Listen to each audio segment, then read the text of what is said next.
Once again, pleasant good morning to everyone. Nasa Kwaresma na tayo sa unang linggo at salamat sa Diyos sa napakagandang season of Lent, to remind us of what is essential in these 40 days. Ang pagbabago, change, is a call for all of us. Pagbabago. Change your ways is the last line. Ano ba mas madali, We want others to change. Sana magbago tong katabi ko, yung kasama ko sa bahay, kasama ko sa opisina, kasama ko sa eskwelahan. Ano mas madali? Magbago yung iba o magbago ako? We wish others to change. Magbago na sana yung simbahan, magbago na yung si Father, magbago yung mga leader natin, magbago yung kasamahan ko. We have no control over that. Ang may control tayo, yung ating sarili lang. Yun lang naman ang pwede natin baguhin. We wish others to change. Baka magunom na yung mundo, hindi pa rin nagbabago. Ang pwede natin tunay na mabago yung ating sarili lang. At ang pagbabago ng sarili, hindi madali. Alam naman natin gano'ng kahirap magbago. Napakatigas ng ulo. Anong kailangan para magbago? Kahapon may maiksing recollection, very, very short recollection for a very small group. And we talked about change. Sabi ko, what is necessary for us to change? Ano bang kailangan para magbago? Kasi the last line of the gospel, again, is the same formula we use on Ash Wednesday. Repent and believe in the gospel. That's the one formula. The other formula is remember your action to us we shall return. At yung repent and believe in the gospel, that first formula was the same last line of the gospel today. Repent and believe in the gospel. Change your ways is another way of putting repent. Change your ways. So we talked about change your ways, the difficulty of changing. Bakit ba napakahirap magbago? Bakit ba napakahirap? Or ano ang kailangan para magbago? At nagkwento siya, sabi niya, at this is very familiar, we're very, very familiar with this story. Sabi niya, Father, I wish to change my pagsisigarilyo. Ilang taon, ilang dekada ko na ninanais alisin itong pagsisigarilyo. Pero wala, I failed para pumara sa pagsisigarilyo. I failed. Until finally, naalis ko yung pagsisigarilyo. Paano? Paano naalis yung pagsisigarilyo? Na-hospital. Na-hospital. Nung na-hospital, isang linggo na siya yung sigarilyo. Sabi niya, pag magsigarilyo ka pa ulit, talagang babalik ka dito.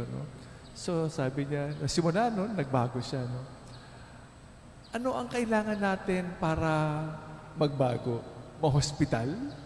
Naghihintay pa tayo ma-hospital para tayo magbago? Nakakatawa Parang nakakatawa, We will have to wait for such drastic matters to happen para magbago. Pero kung titignan natin, para sa mga hindi nagsisigarilyo, para sa hindi umiinom, para hindi siya mga nagbibisyo, di ba? Para sa mga nagmamarites, kumikupit, para sa mga iba-ibang mga kasalanan. Sabihin natin, isipin natin, bakit ka nagsisigarilyo yan? Alam mo naman masama. Alam mo naman magastos. Mahal-mahal na sigarilyo kayo, di ba? Wala nang makain, pero meron pang sigarilyo, Sabi parang, it doesn't make sense.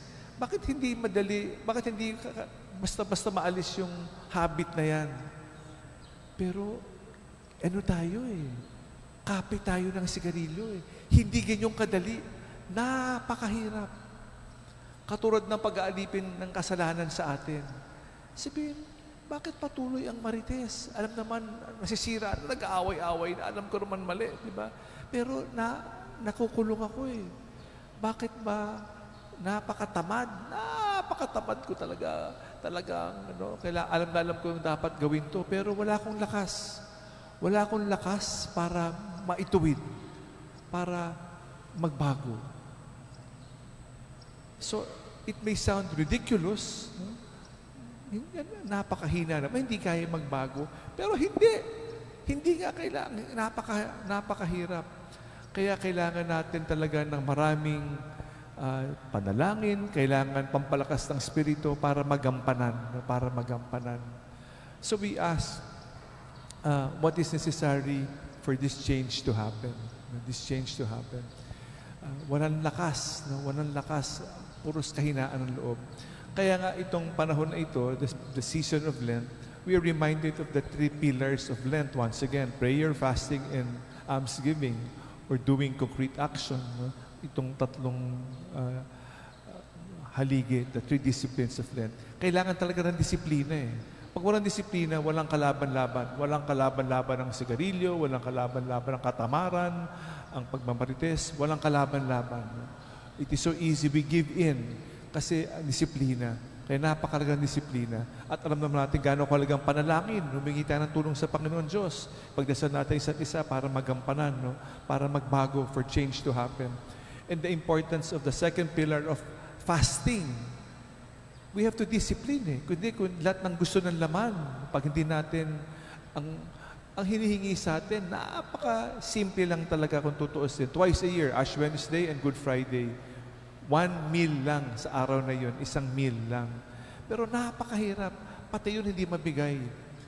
We have difficulty, we forget, we have all the reasons, all the palusot, no, not to fast, hindi mag-ayuno. But it is a very important discipline. Sana hindi lang twice a year eh. Every now and then, we really have to make sacrifices eh. Pag wala tayong sakripisyo, we give in. Bumibigay tayo sa tukso ng laman, sa kamunduhan. All the temptations, we easily surrender because we do not discipline ourselves. The importance of making that sacrifice. We know this sacrifice will go a long, long way if we make this sacrifice. How important sacrifice is.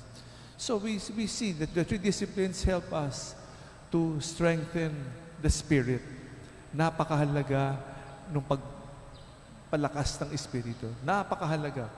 Kaya nga, the word inspiration, inspire, we breathe in, humihinga, we breathe in the Spirit. The Spirit will give us the courage to be able to fight yung laban sa laman. The call of the pagkamakasarili, puro sarili na lang. We need the Spirit of God to help us para meron tayong panglaban. Kung wala, talaga naman, there is no change. Magugunaw na yung mundo, hindi pa rin magbabago. Na hospital na, hindi pa rin. No? Napakatigas ng ulo natin. What does it take to change? We need the Spirit of God. Kasi on our own, hindi natin kaya talaga. Kaya, inspire. We be inspired in order for us not to just merely exist in the world, but to live. Buhay. Buhay yung Espiritu sa bawat isa sa atin. Nagpapalakas sa atin. Kaya we pray in this season of Lent to be inspired, to breathe in the Holy Spirit, to be able to make the change, the call of change for each and every one of us in this season. We need to change. We need to inspire. Kagabi, kinukwento ko nga, I think on the 24th of this month, no, a little over, next week, 2 taon na ang Russia invaded Ukraine. 2 taon na. No? Imagine, may gera sa iyong bakuran. No? May gera. No? At hirap na lumaban ang mga Ukrainians against the Russians who invaded. Ang hirap, no? Mas marami nang namamatay, napupuno ang sementeryo, mas marami ng bahay ang walang laman. Imagine, no? Pero patuloy pa rin lumalaban. Patuloy pa rin nakaka-inspire. Patuloy pa rin, wala na silang bala, wala nang ammunition, pero patuloy pa rin. Dahil sa pagmamahal. Pagmahal, ang inspirasyon, if we are inspired, nagmamahal, kaya eh. Kaya magbago eh. Pero pag mahal ang sarili, hindi. Kahit anong gawin, hindi pwede. Napakatigas ng ulo kasi mas inuuna yung sarili. Pero pag mahal ang isang bagay, kaya eh. Diba? Nung niligaw, meron tayong sinusuyo sa trabahong ito, sa isang relasyon. pag gusto, naku talaga naman. No? We always repeat, pag gusto, maraming paraan. Kung ayaw, maraming dahilan. We will do everything. Kahit ay pangako natin ng bituin, kahit na yung buwan, pangako natin, maggusto. It is easy to come to Mass, easy to serve, napakadali, basta may pagmamahal. Pero pag walang pagmamahal, napakahirap magsimba, napakahirap gumawa ng mabuti, napakahirap tumulong. No? Kasi sarili ang inuuna. Pero pag may inspirasyon at pagmamahal ng Diyos, everything is easy. Everything has a reason. So we thank God for this opportunity to be reminded, for us to change our ways, to change your ways, to change. It is constant. Hanggang sa katapusan, the call to change, we have to renew this call. And we thank God for this opportunity to remind us to change for the greater glory of God. Salamat sa Diyos.